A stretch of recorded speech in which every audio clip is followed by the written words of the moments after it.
Alors, chers frères et sœurs, vous êtes les bienvenus dans votre centre, le centre culturel des musulmans du pays de Gex. Et nous sommes heureux de vous accueillir dans votre première conférence intitulée L'organisation et l'entraîne.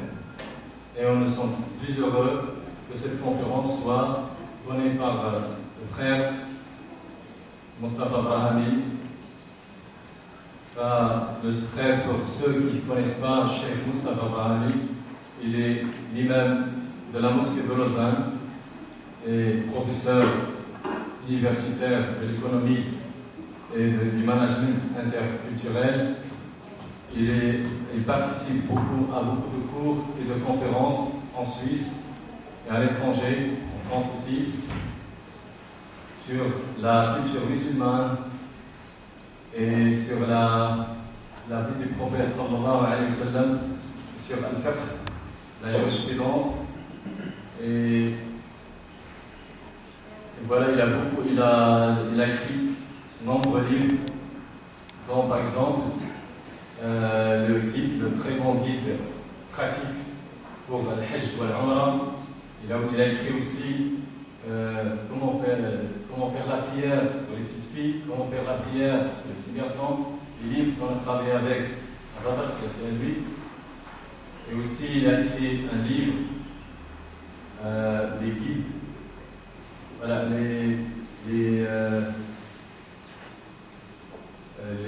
les 6 grands imams de l'histoire islamique. Il a aussi écrit un livre sur le marché des halal.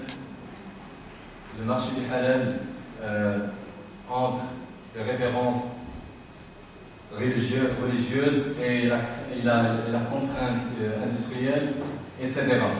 Et vous trouvez tout ça chez Édition Tawhid.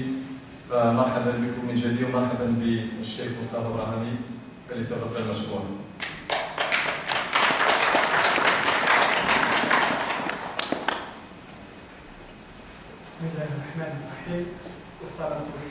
C'est à moi d'avoir reçu cet honneur de venir dans cette nouvelle mosquée pour nos frères et nos sœurs et de donner cette première conférence, Inch'Allah. أنا الذي يشرفني هذا الشرف الكبير بالحضور معكم في هذا المسجد الجديد وأن ألقي هذه الكلمة إن شاء الله متواضعة. هذا شرف لي كبير جدا خاصة في هذا الشهر الكريم، هذا الشهر العظيم، شهر رمضان الذي يوصي فيه النبي عليه الصلاة والسلام ويقول: يا باغي الخير أقبل ويا باغي الشر أدبر. Donc surtout durant ce mois de Ramadan, dans lequel le prophète alayhi salatu wassalam précise: ô toi qui veux faire le bien, vas-y, et toi qui veux faire le mal arrête. Parler dans cette belle mosquée, est un honneur, comme je l'ai dit, et nous allons prendre comme première référence le verset coranique de Surat An-Nur, dans lequel Dieu dit subhanahu wa ta'ala: fi buyutin adina Allahu an turfa wa yudhkara fiha ismuhu yusabbihu lahu fiha bil ghuduwi wal asal rijalun la tulhihim tijaratun wa la bay'un an dhikrillahi wa iqamis salat. Une traduction rapide. Dieu dit donc dans Surat An-Nur, la lumière, dans ces demeures il vous a été demandé d'élever ces demeures dans lesquelles le nom de Dieu est proclamé de la part d'hommes qui ne sont pas distraits par leur commerce ou autre chose. Ce verset est fondamental parce qu'il va il va parler de 3 éléments fondamentaux. 1, bina'ul masjid, iqamul masjid, construire les édifices de Dieu subhanahu wa ta'ala. 2, pourquoi cet édifice a été bâti. 3, qui c'est qui va habiter dans cette demeure, dans les demeures de Dieu. Vous voyez ainsi cet ordre dans le verset fi buyutin adina Allahu an turfa, dans des demeures que Dieu a demandé d'élever, liyudhkara fiha ismuh, afin que son nom soit proclamé. Qui va faire cela? Rijal, des hommes. Ici, le mot homme n'est pas à comprendre dans la masculinité que les hommes, mais tous les savants sont unanimes à dire cela renferme aussi bien les hommes que les femmes. Dans beaucoup de versets, notamment dans le verset de Surat Al-Ahzab, Rijalun sadaqu ma ahadullah alayh, ces hommes qui ont répondu par l'affirmative à l'engagement qu'ils ont donné à Dieu subhanahu wa ta'ala et les musulmans. Donc il y a 3 éléments: la demeure, la fonction et les hommes, ceux qui habitent, les hommes et les femmes. Ce sont 3 éléments fondamentaux. Bien sûr, 1, la demeure. Il nous est demandé de construire des demeures de Dieu subhanahu wa ta'ala. Parce que c'est là où l'islam prend naissance. C'est là où l'islam s'enracine. C'est là où l'islam va devoir, petit à petit, va éclore dans le cœur, sa connaissance va se répandre de plus en plus. C'est dans ces demeures-là que se rencontrent les musulmans. Il y a donc un devoir que d'édifier les demeures de Dieu subhanahu wa ta'ala. Globalement, les savants divisent les obligations de l'islam en 2 catégories. Des obligations individuelles, furud ayniya, et des obligations collectives, furud kifaiya. Les obligations individuelles, c'est la prière. Tout individu majeur capable de tout musulman majeur capable de discernement doit accomplir la prière, doit faire le jeûne du Ramadan. Donc ce sont des obligations individuelles. Chaque individu est dans l'obligation d'accomplir ce que Dieu a demandé subhanahu wa ta'ala. Et il y a ce qu'on appelle des obligations collectives, furud jama'iyya, furud kifaiya, fard kifai. Ces obligations collectives relèvent de la communauté des musulmans. L'imam Shafi'i dit que l'intérêt public des musulmans est accompli par notamment ces obligations collectives. Et l'imam Shatibi va encore beaucoup plus loin dans cette notion d'obligation collective. C'est quoi l'obligation collective? L'obligation collective, c'est notamment d'édifier des maisons de Dieu, subhanahu wa ta'ala. Obligation collective, c'est de savoir comment nous occuper de nos morts. Obligation collective, c'est justement de préparer le climat, les gens, à ce que nos enfants puissent apprendre leur religion, puissent apprendre la langue arabe, puissent apprendre le Coran. Donc ce sont des obligations qui s'adressent à la collectivité. Alors bien sûr, si une partie de cette collectivité accomplit l'obligation, l'obligation n'est plus de mise pour les autres. Mais qu'est-ce que ça veut dire ça? Parce que souvent, on définit l'obligation collective par la prière sur les morts, par la prière sur les morts, salat al-janaza. C'est-à-dire que si un groupe l'accomplit, les autres ne sont plus dans l'obligation de l'accomplir. Mais ça, en fait, c'est une définition très très faible de l'obligation collective. Parce que nos morts, si ici dans notre assemblée, si l'un de nous meurt ou l'un de nos proches meurt, il nous est fait obligation de le laver, de le mettre dans un linceul, d'accomplir la prière sur lui et de l'enterrer. Comment le laver? Comment faire si par exemple la personne est accidentée, etc. Est-ce que nous ici, est-ce que nous pouvons faire cela de nous-mêmes? Si nous ne pouvons pas faire ça de nous-mêmes, nous sommes dans l'obligation de former une partie d'entre nous, aussi bien parmi les femmes que parmi les hommes, afin que les hommes s'occupent des morts, des hommes morts, musulmans, et que les femmes s'occupent des femmes. Et si nous, entre nous ici, on ne fait pas tout ce qu'il faut pour qu'il y ait parmi nous ceux qui s'occupent de ces rites funéraires, nous sommes tous en faute. Tous, nous sommes en faute. Tous. Mais si on trouve une partie d'entre nous qui peut faire cela, alors pour eux, ça devient une obligation individuelle, mais les autres, ça ne veut pas dire qu'ils vont juste s'asseoir et regarder et voir de loin, ou aller dormir chez eux. Non, les autres doivent les aider, c'est ce que dit Chatibi. Les autres doivent les aider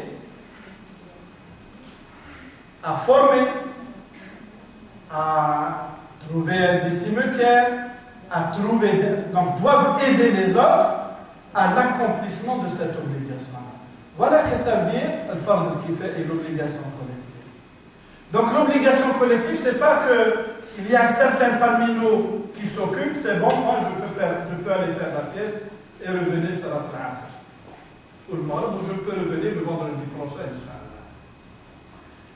L'édification des demeures de Dieu, des mosquées, est une obligation collective. C'est-à-dire qu'il doit y avoir parmi nous des gens capables, compétents pour ce faire, et que tous les autres doivent aider. Bien sûr, on va les aider avec ça, on va les aider avec nos avis, on va les aider avec notre présence active, on va les aider de toutes les manières possibles. C'est pour ça qu'effectivement, la construction d'une mosquée, masha'Allah,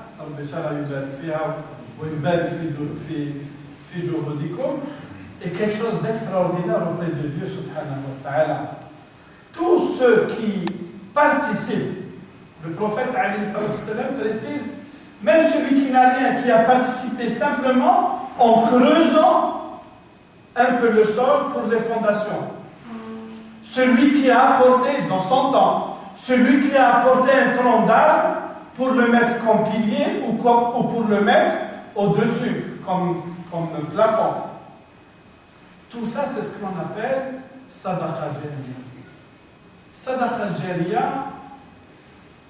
c'est un concept trop beau en islam. Au sens où, lorsque l'être humain meurt et qu'il le dépose dans la tombe, lorsque la personne meurt et qu'elle est dans la tombe, tout le monde va partir. Ses plus proches, ses enfants, son épouse ou son époux, ses amis, tous vont partir et ils vont le laisser seul avec les actes qu'il a fait. Et la mort constitue cette coupure avec le monde. C'est-à-dire que Ya Laytani, non, je ne peux plus revenir au monde pour refaire le bien, pour faire du bien. Il n'y a qu'une seule chose qui va continuer après le mort, c'est ce qu'il a fait de bonnes œuvres pérennes qui continuent après lui, ou l'iyadu billah, les mauvaises œuvres qu'il a faites auparavant et qui continuent de se propager après lui. Et donc, parmi les bonnes œuvres qui restent après la mort de l'individu, c'est-à-dire qu'il lui rapporte de bonnes actions auprès de Dieu subhanahu wa ta'ala, et pour certains savants, ces œuvres qui continuent vont éloigner le châtiment de la tombe, ou va en diminuer l'intensité. الصدقة الجارية إما أن تبعد عذاب القبر أو تقلل منه. Parmi les bonnes œuvres de Sadaqa al-Jariya, ces hommes du Coran, c'est notamment la construction d'une mosquée. Et donc, alhamdoulilah, vous avez fait ce pas.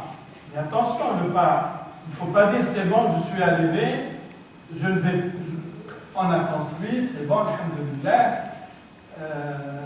notre travail est terminé. Non, le travail n'est pas encore terminé. Il ne terminera que lorsque tu mourras.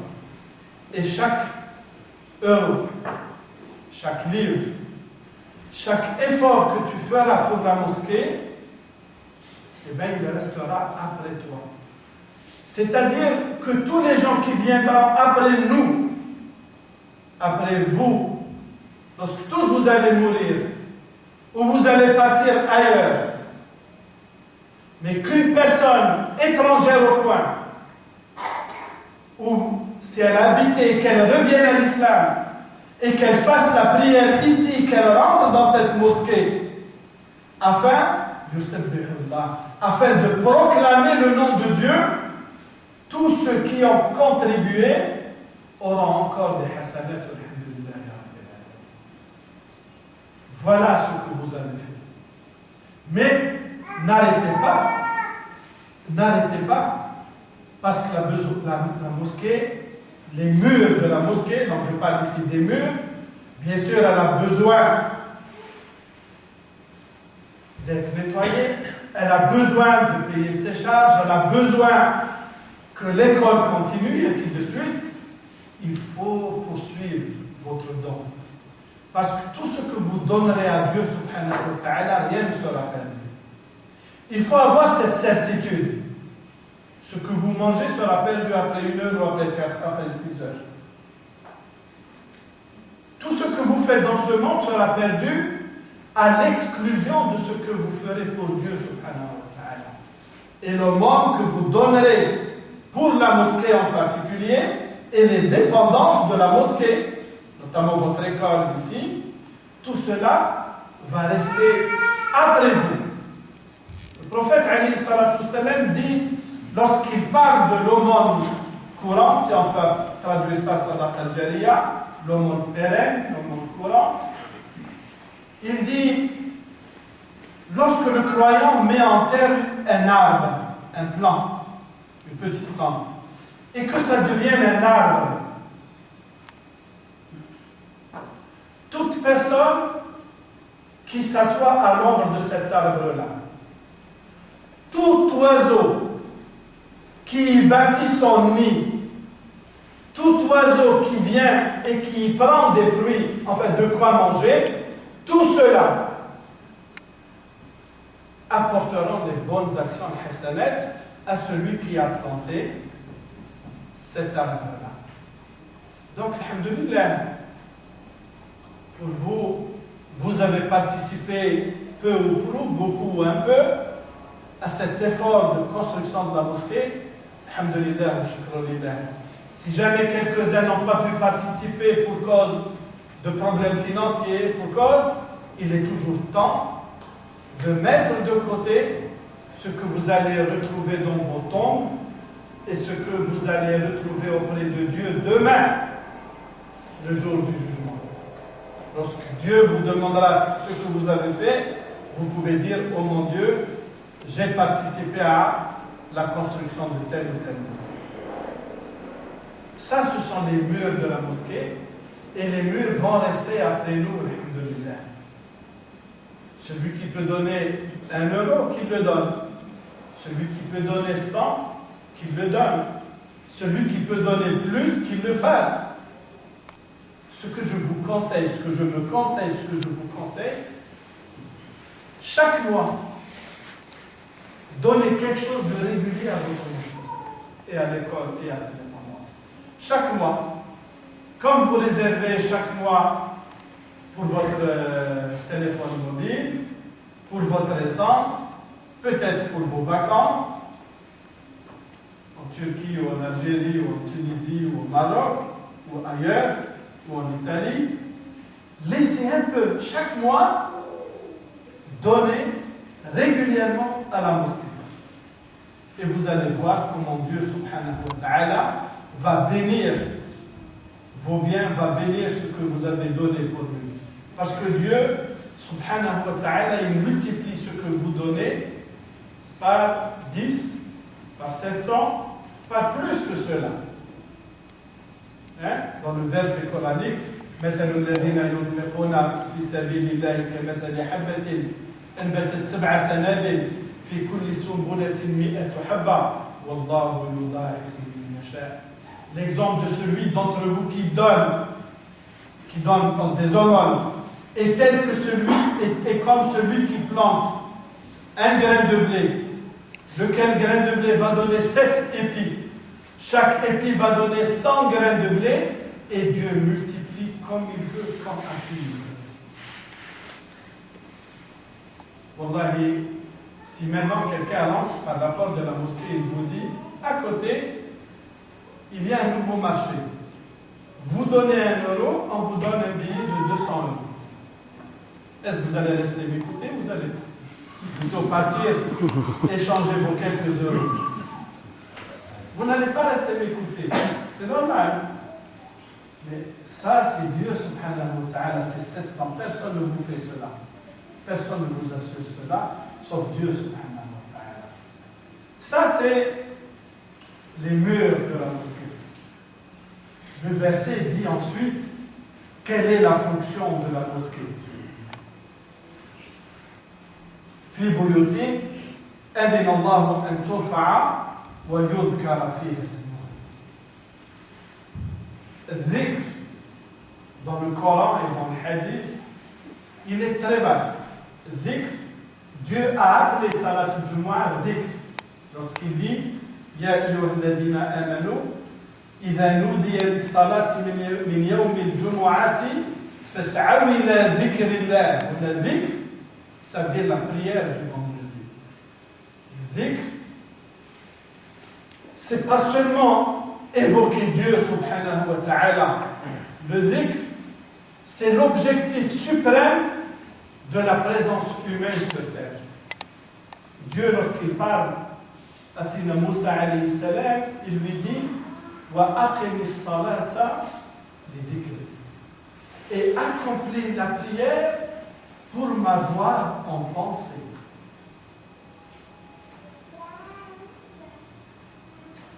Lorsque Dieu parle du jeûne du Ramadan dans le Coran, il fait suivre le jeûne par le dhikr. Lorsqu'il parle du pèlerinage, il le fait suivre par le dhikr. Wadhkurullaha kadhikri abaikum aw ashadda dhikra.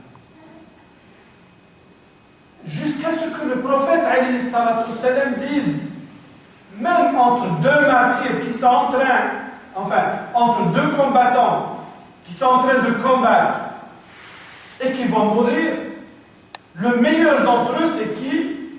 C'est celui qui fait encore le dhikr encore plus. Parce que le dhikr, ce que ça veut dire évoquer Dieu, tadhkurullah, et il est sincère.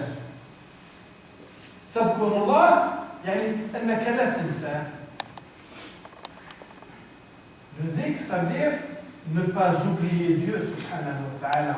Parce que si on oublie Dieu, c'est la perte. ولا تكونوا كالذين نسوا الله فأنساهم أنفسهم. نسوا الله هنا, ils ont oublié Dieu. Ils ne veulent même plus en parler. Et lorsque Dieu parle des hypocrites, لا يذكرون الله إلا قليلا, très peu. Parce que la relation entre toi, croyant et croyante, avec Dieu, c'est cette relation de présence. Oui, Dieu est toujours présent avec toi. Si tu aimes une personne, tu ne l'oublieras pas. Chaque moment, chaque chose que tu vois, elle te fait souvenir de qui tu aimes. Et Dieu subhanahu wa ta'ala est encore plus que cela. Et donc la fonction ultime, la fonction suprême de la mosquée, dhikrullah subhanahu wa ta'ala. C'est pour ça que nous faisons nos prières, bien sûr. C'est pour ça que nous faisons nos prières. C'est pour ça que nous faisons notre prêche, parce que le prêche et le cours que nous faisons est aussi une forme de dhikr. Donc tout ce qui va concourir à mentionner Dieu, à évoquer Dieu, c'est ça la fonction de la mosquée. Parce que même la prière, même le jeûne du Ramadan, même le pèlerinage, même la zakat, tout ça ont ce but ultime de dhikr Allah subhanahu wa ta'ala. Tout ça, ça a été fait pour ne pas oublier Dieu. Et donc la fonction de la mosquée, oui, c'est de ne pas oublier Dieu, c'est de l'évoquer à travers les prières. Ce que je vous demande, ce que je me demande d'abord à moi-même, c'est de faire le maximum de vos prières à la mosquée. Alhamdulillah, nous sommes en juillet, la majeure partie d'entre vous sont en vacances, mais même après, lors de vos études, lors de votre travail, essayez de faire au moins une prière par jour à la mosquée. Au moins. Au moins. Ne lâchez pas ce lien-là. Au moins. Au moins, Salat al-Isha. Au moins, Salat al-Isha. Celui qui peut faire 2, c'est bien. Celui qui peut faire plus, c'est ce qui est demandé. Mais au moins, ce lien avec la mosquée, ne le laissez pas. Vous pouvez laisser tomber les informations, vous pouvez laisser tomber les films, vous pouvez laisser tomber tout ce que vous voulez. Ne laissez pas tomber cette présence à la mosquée. C'est pour ça que vous avez édifié la mosquée. Vous ne l'avez pas édifiée pour qu'elle reste vide. Ce serait vraiment malheureux. Ce serait vraiment de l'ignorance, Jen, que de construire de belles mosquées et finalement il y a quelques-uns, 3, 4, qui vont venir comme nos voisins, les chrétiens. Puisque maintenant, des églises entières sont à vendre parce que ça ne remplit plus, c'est fini, il n'y a plus rien. Vous voulez devenir comme eux, nous vivons dans nos mosquées, nous vivons par nos mosquées. Troisième élément, la mosquée. Deuxièmement, la fonction, Rijal wa Nisa, vous qui peuplez la mosquée. Parce que la mosquée sans vous, c'est rien du tout. La mosquée sans vous, sans les hommes et les femmes qui la peuplent, et il s'agit de la peupler. Il ne s'agit pas de venir de temps en temps. La peupler, c'est-à-dire venir régulièrement, venir pour la prière, venir pour apprendre. Et ça, il est fondamental que les croyants et les croyantes dans les mosquées sachent ce qu'il faut faire, ce qu'il ne faut pas faire. Moi, je vous le dis franchement. Moi, je suis d'origine algérienne. Si j'étais resté en Algérie, je n'aurais connu que des Algériens. Mon frère Abdelmoula, je crois qu'il est marocain, enfin d'origine marocaine, il est français. Et s'il était né et resté au Maroc, il n'aurait connu que des Marocains. La même chose, il y a un frère parmi nous, etc. Mais là, dans ces pays-là, nous sommes tous là par la volonté de Dieu, subhanahu wa ta'ala. Et nous pouvons répéter l'expérience des compagnons avec le prophète alayhi salatu wassalam. Lorsque tout le monde est venu au creuset de l'islam, à Médine, à la mosquée.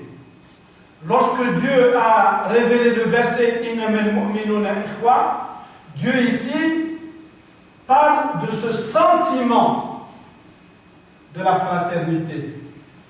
Tous nous connaissons le verset. Tous nous nous disons frères. Le prophète alayhi salatu wassalam a fait un pas en plus. Il a fait ce qu'on appelle mu'akhat, la fraternisation.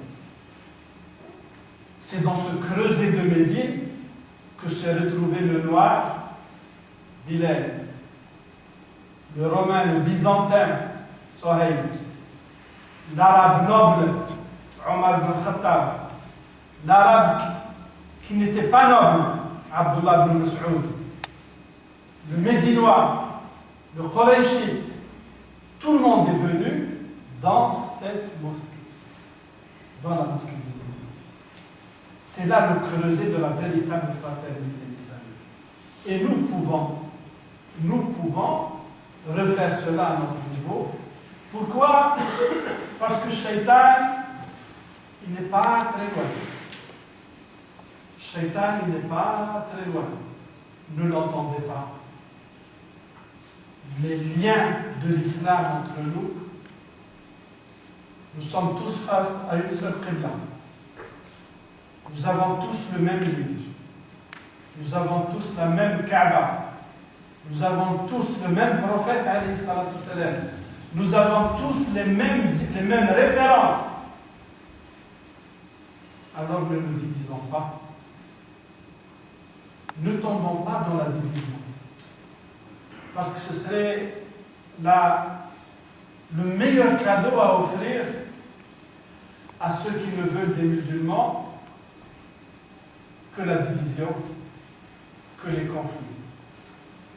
Le meilleur cadeau que vous pouvez vous faire à vous-même et à Dieu, subhanahu wa ta'ala, c'est vraiment de rester unis dans la foi, de rester unis dans l'accomplissement de ce que demande Dieu, subhanahu wa ta'ala, de rester unis face à notre destin. Vous savez, les forces du mal, ils vont combattre l'islam, quelle que soit sa couleur. Qu'il soit noir au Mali, qu'il soit blanc en Égypte ou en Syrie, qu'il soit jaune chez les Ouïghours, en Chine. Shaitan, lorsqu'il veut combattre les musulmans, pour lui, vous êtes musulmans, vous n'êtes pas marocain, tunisien, algérien, pakistanais. Pour lui, ça importe peu. Il y a 2 jours, un frère, je ne sais pas si c'est toi ou un autre, qui nous a envoyé un lien sur la mondialisation. Tu l'as bien sûr écouté avant de nous l'envoyer. Et donc, c'est un catholique qui parle. Il dit, face à l'Amérique et à l'Europe, il y a l'islam. Pourquoi, lorsqu'il dit l'Europe et l'Amérique, ce sont des terres, c'est des continents. Mais l'islam, ce n'est pas une terre, ce n'est pas un continent. C'est une religion. Il dit parce qu'il n'y a que l'islam qui porte ce message de l'au-delà. C'est un chrétien, un bon chrétien, catholique. Eux qui dit. Il dit parce que eux, les catholiques, ont perdu même cette notion de l'au-delà et de rapport à Dieu subhanahu wa ta'ala. Parce que les chrétiens ont fait de leur religion une culture, une religion à la carte. C'est-à-dire que eux aussi avaient l'obligation de jeûner comme nous. Et ensuite, des gens sont venus leur dire, mais non, jeûner c'est une juste métaphore. C'est-à-dire, un exemple. Vous pouvez ne pas jeûner, mais au lieu de jeûner, allez, une fois par semaine, le vendredi, ne mangez pas la viande. Mais mangez du poisson. Voilà. On remplace, d'abord on ne jeûne pas, ensuite on ne jeûne pas de la viande, on ne mange pas la viande, ensuite on remplace la viande par le poisson. C'est pour ça, globalement, bon, vous n'êtes pas de culture française, même si vous êtes français, mais en gros, dans les cantines, dans beaucoup de restaurants de groupes là, le vendredi, en général, on donne du poisson. C'est parce que c'est cette tradition chrétienne qui est restée.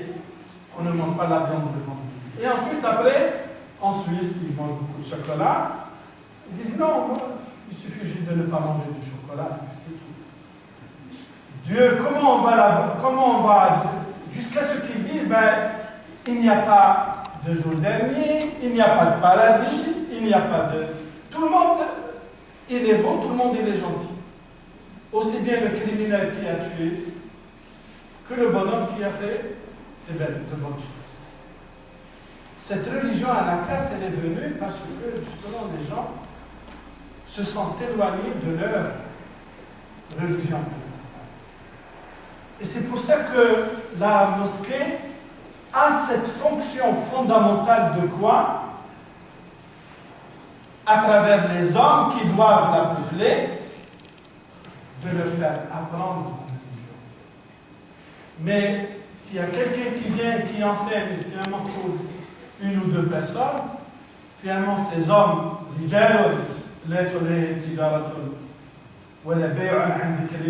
finalement, où est-ce qu'ils sont ces hommes et ces femmes? Où les hommes et les femmes peuplaient la mosquée du prophète alayhi salam. Et ils y venaient, bien sûr, pour faire la prière, mais aussi pour apprendre. Un homme se lève au prophète, qu'en est-il du jour dernier? Et il lui dit. Un autre homme vient au prophète, conseille-moi. Et il lui dit, la tardonne, ne t'emporte point. Une femme se lève, Fatima bint Hubaysh, elle se lève et elle lui pose une question. Tous les compagnons font tomber leur tête, baissent leur tête. Ils ne s'étaient pas attendus à une telle question d'une femme devant eux. Elle lui a posé la question au prophète. Voilà, j'ai des règles. Il lui dit, voilà, lorsqu'elle s'arrête, vous allez faire, tu vas faire le rousse et tu vas faire ta prière ensuite. Il lui dit au prophète, elles sont trop longues, trop volumineuses. Et les compagnons n'ont même pas trouvé où mettre leur tête. C'est comme, ils ne voulaient jamais entendre parler de ces choses-là dans la mosquée. Et il lui explique encore une fois le prophète. Je lui dis, mais encore plus que ce que tu peux imaginer au prophète. Et il va lui expliquer. Une autre fois, une femme se lève dans la mosquée du prophète, et elle prend un enfant, un bébé dans ses mains, et lui dit au prophète, c'est une fillette, est-ce que dans le fait que je l'éduque dans l'islam, que je lui donne une bonne éducation, est-ce que Dieu va me rétribuer pour cela? Il lui dit, si l'une d'entre vous a 3 enfants, ou dans une autre version, 3 fillettes, et qu'elle les éduque de la meilleure éducation, elle lui sera un obstacle contre le feu de l'enfer. Et une autre femme se lève et lui dit au prophète, et 2. Il lui dit, et 2 aussi. Et une autre encore se lève et lui dit, et 1, et 1. Il lui dit, et 1 aussi. Les compagnons et les compagnons peupler la mosquée, bien sûr, les dhikrillah, bien sûr, afin de perpétuer cette relation à Dieu, mais aussi pour apprendre. La qualité de la mosquée va dépendre de la qualité de ceux qui la peuplent.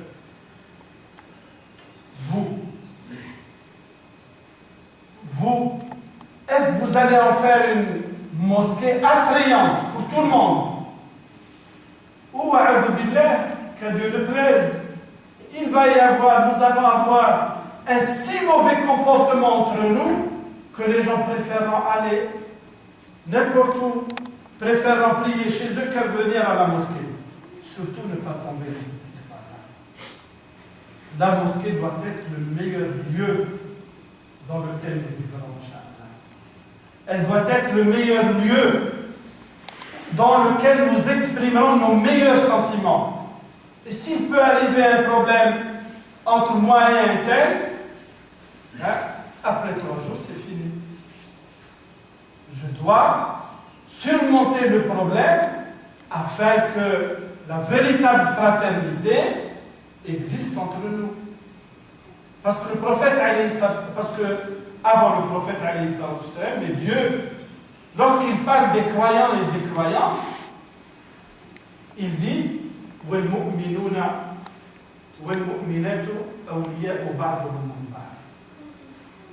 ils sont alliés les uns des autres. C'est-à-dire qu'entre nous, il n'y a pas seulement une relation superficielle. Non, c'est une question d'alliance. Ce n'est pas une alliance au sens patrimonial du terme. C'est une question d'alliance, c'est-à-dire, comme l'explicite le prophète, lorsqu'il dit l'exemple du croyant envers le croyant, est-elle une blessure dans un membre ou sur une partie du corps du croyant, et que tout le corps, lorsqu'il y a cette blessure, cette plaie, tout le corps du croyant souffre de la maladie et de la fièvre. C'est vraiment un exemple extraordinaire que donne le prophète. C'est ce que nous vivons, oui ou non? Vous avez parfois une petite plaie là, tout bas.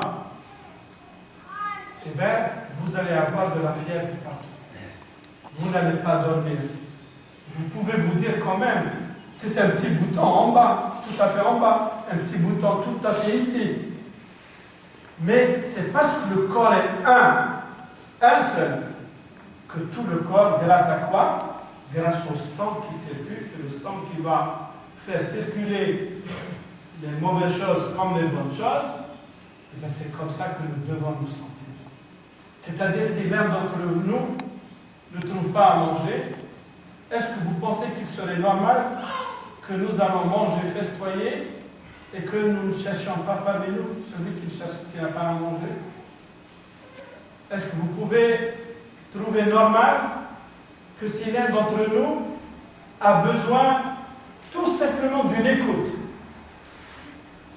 de raconter un peu son problème, et que nous on se détourne de lui, la seule chose entre nous c'est salam, salam, et puis c'est tout. Est-ce que vous pensez que c'est ça le normal? Lorsque Dieu dit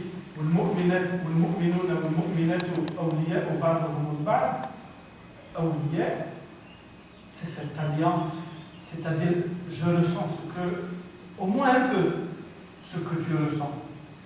Au moins, si tu t'absentes une semaine, pourquoi mon frère s'est absenté? S'il a besoin d'une aide et que je puisse l'aider, je dois le faire. Je peux l'aider, ne serait-ce qu'en écoutant un peu. Mais ne fais ça, ne fais ça, c'est-à-dire tout simplement écouter ton frère. Ne fais sallahu anhu, kurbatan min kurabi, yawm al-qiyamah.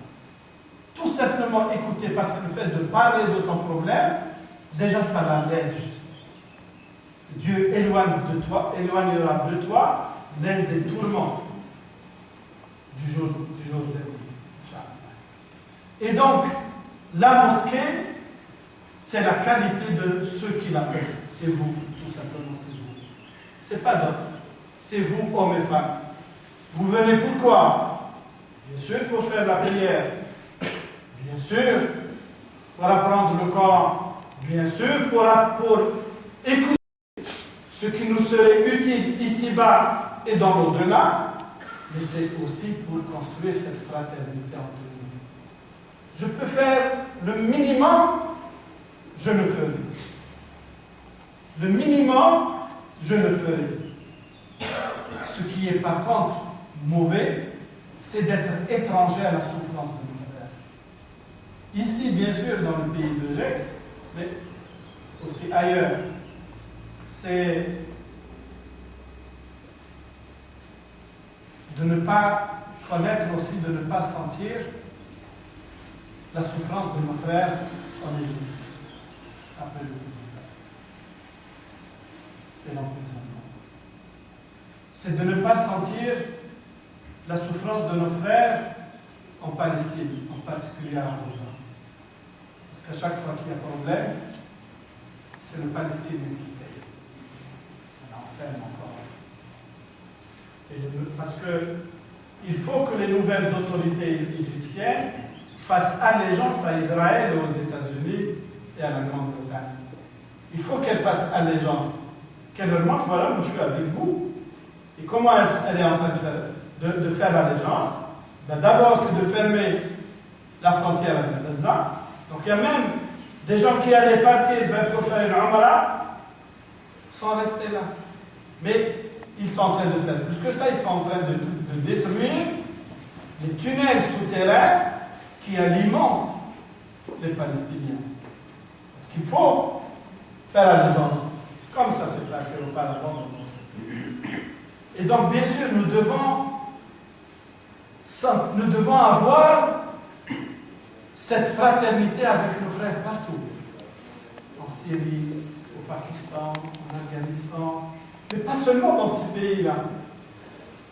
Même dans les pays où il y a cette paix relative, mais où il y a la faim, où il y a la précarité.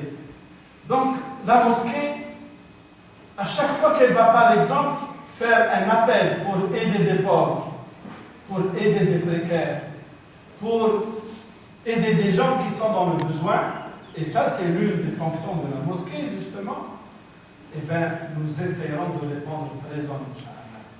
Tout ça pour vous dire que la mosquée c'est pas les murs seulement, mais c'est la fonction, et puis ceux qui vont la peupler, Inch'Allah. Voilà ce que je voulais vous dire. Concernant la mosquée, il ne s'agit pas de trop parler, il s'agit de parler, Inch'Allah, un peu, mais pourvu que ça soit, Inch'Allah, dans l'objectif, dans la cible. Et moi, franchement, j'étais très content de venir là.